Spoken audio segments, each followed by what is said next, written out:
every man was called, and your wife was not there when you were called.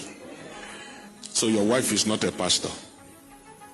But your wife is resistant because you are resistant. A lot of pastors are suffering in silence. Forget about the effigy you see on the stage, on the altar. A lot of pastors will open their eyes in hell because of their wives after raising the dead.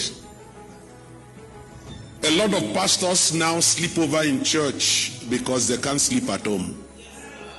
A lot of pastors, the food they eat is prepared by their secretary.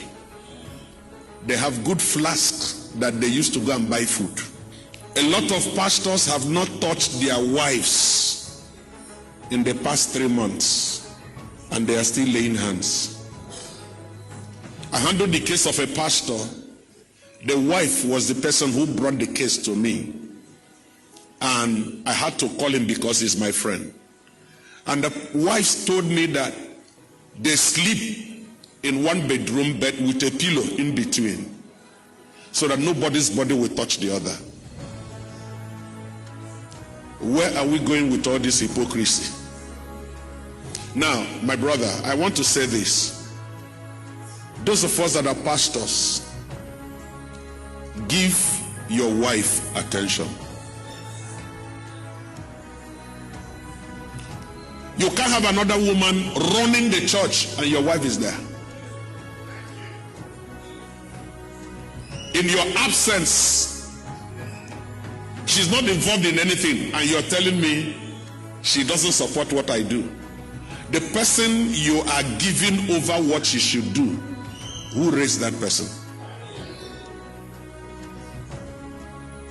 Can we come back and become, see, 1 Chronicles 16:43. 1 Chronicles 16 verse 43.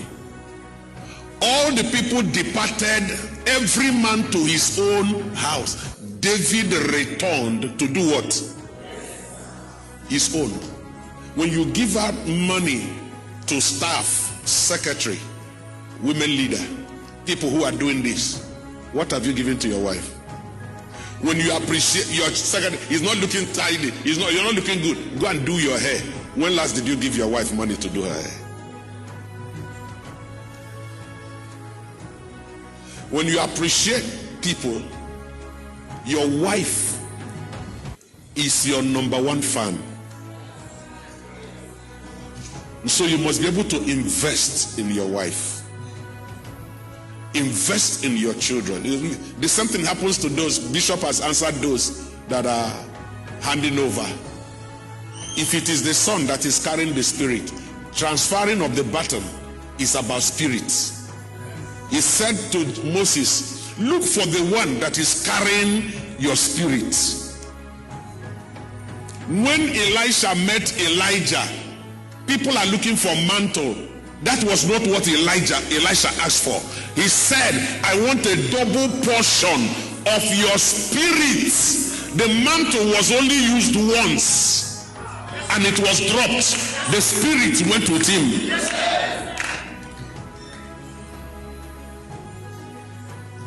So number one, sit down with your wife and ask your wife, what will it take me to have you stand by me?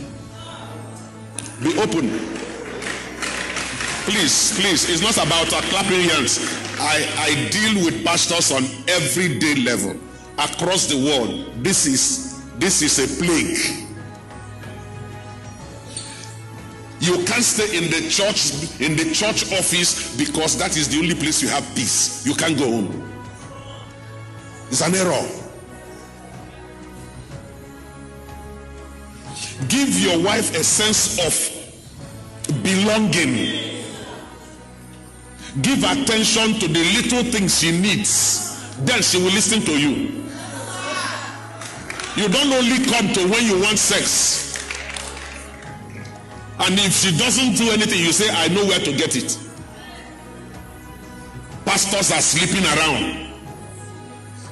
If I am a woman and I see a woman closer to you than me, I will fight you.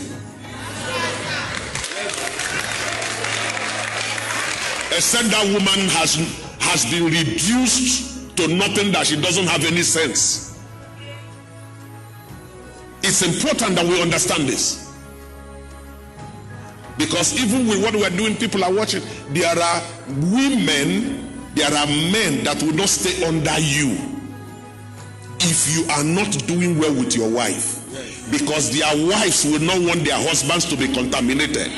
So they will love you from far and they cannot stay to stay under you. The problem is what is going on between you and your wife. So they don't want their husband to copy it. That's why we have some prominent people who love you, but they can't come to stay with you. They relate from far. Women are computer. They are like computer. What you feed in, they give you back. So if you want to start, when my wife would not preach until I told her, you have to say, I can't preach like you. I said, never preach like me. Preach with the same spirit I preach. That thing you put to me when I'm preaching, he said, look at this, remember this, remember, go and say it. Don't ever try to be me. You cannot be me. There are no two Odunzes on earth. Encourage your, don't make a mockery of her when she makes a mistake. Don't compare her with other women. Can you see that woman? You are only telling her that she's nothing. You should be able to tell her, I know you can do better than that woman. If she wants to preach and she brings outline, don't say go and pray and tell God. Help her to develop outline. Give her your time, give her your money, give her your presence, and then let her see your anointing. If you are a true man of God doing things and you don't despise your wife, your anointing, she will carry it. Please, men of God, return to your house and bless your house. Leave the congregation to go. Thank you, sir.